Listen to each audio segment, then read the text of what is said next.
Hi there, lovelies. I'm Rhonda Crimes. I'm a life and leadership coach, supporting everyday people just like you to reflect and rework your everyday stories so you can step into the everyday leadership of your families and communities and create compelling, meaningful, and fruitful lives every day.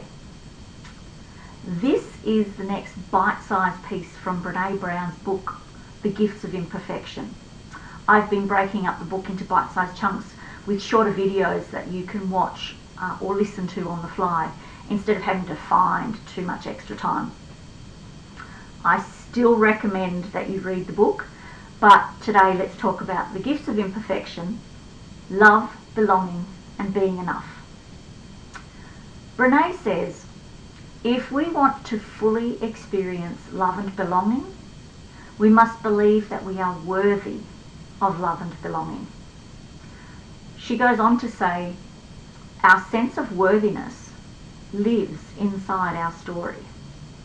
And sadly, for most of us, the stories we created for ourselves or inherit from those around us have a list of prerequisites that must be attained or achieved before we consider worthiness and therefore love and belonging for ourselves.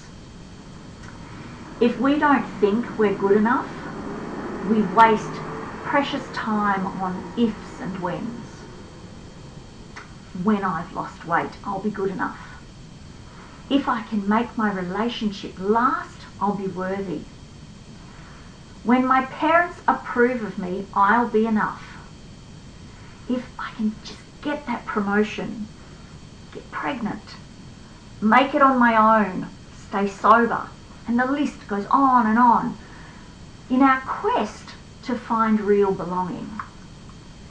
Interestingly, Brené points out that most of us use the terms fitting in and belonging interchangeably, but they are not the same thing.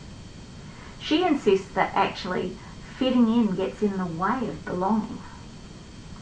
Fitting in is about assessing a situation and becoming who you need to be accepted. Belonging, on the other hand, doesn't require us to change who we are. It requires us to be who we are. From her vast research, she brings forward 3 issues that she calls truths. First one, love and belonging will always be uncertain. Relationships and connections cannot be measured. They're not quantifiable. What we explain love and belonging means for us can be really different or even disregarded by someone else. And we don't know how it will be received until we share it. Number 2, love belongs with belonging. Brené discovered undeniable pairings of certain terms throughout the research. She said, I can't separate the concepts of love and belonging because when people spoke of one, they always talked of the other. And her third truth, a deep sense of love and belonging is an irreducible need of all women, men, and children.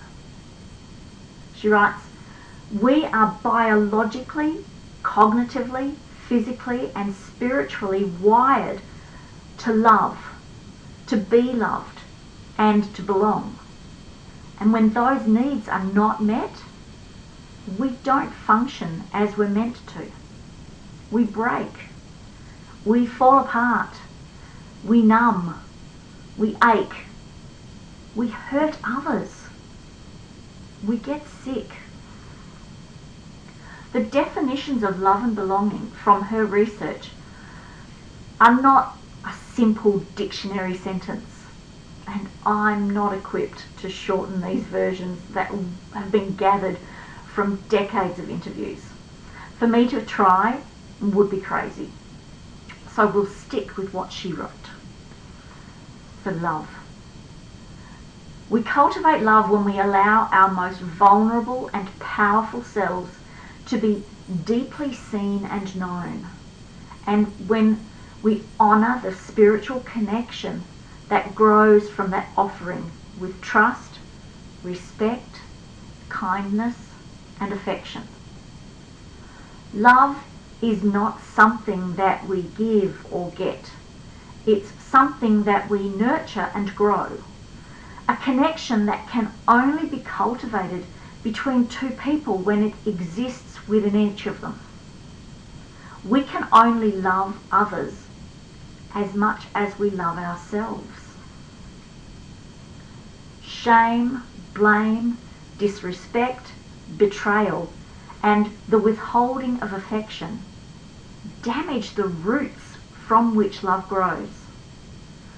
Love can only survive these injuries if they are acknowledged, healed, and rare. The definition for belonging? Belonging is the innate human desire to be part of something larger than us. Because this yearning is so primal, we often try to acquire it by fitting in and by seeking approval, which are not only hollow substitutes for belonging, but often barriers to it. Because true belonging only happens when we present our authentic, imperfect selves to the world, our sense of belonging can never be greater than our level of self-acceptance. These definitions can sound quite heavy, and Brené also wrote of her own pain and discomfort as the definitions formed themselves from the data. How confronting is it to understand that we will never be able to fully love our partners or children until we fully love ourselves? We will always be holding back or assigning judgment rather than accepting the imperfections of being human. How we talk to ourselves is a good indicator of our own love, respect, and kindness of ourselves. How often do we ask, what do we need to do or be to fit into our family or friendship group? How do we need to behave to be accepted into the fold? Interestingly, we can generally all do this when we're feeling up to it. But if we're stressed or tired, it's more difficult to keep up the facade. Living inauthentically can feel like walking on eggshells or just plain exhausting. I know what that feels like. I have lived and worked like that. I've socialised like that. But when I honour myself, am kind to me, and respect my own imperfections, I am so much more open to honouring, respecting, and being kind to others. Brené closes this section saying, loving and accepting ourselves are the ultimate acts of courage. In a society that says, put yourself last, self-love and self-acceptance are almost revolutionary. So I just wanted to remind you that I've created a printable A4 handout with 8 tips to help you determine someone safe to share your story with. If you'd like a copy to act as a ready reckoner to help you maybe steer clear of the wrong person, or indeed maybe help you be the right person for you or for someone else, click on the link 8 story sharing tips in the post. Next week, I'm going to cover over the things that get in the way, some of the greatest barriers Brené's revealed to living and loving with whole hearts. But as always, if your now is not the picture that you've painted for yourself, and you'd like any help on this discovery path, or maybe something completely different that you intuitively know or feel isn't letting your true colours shine through, then please do get in touch with me. You can do it really easily by leaving me a comment, sending me a private message, dropping an email, or popping over to my Calendly online diary using the link I've provided, and we can set up an obligation-free curiosity call and just see if we're a good fit for each other. Much love. Until next time.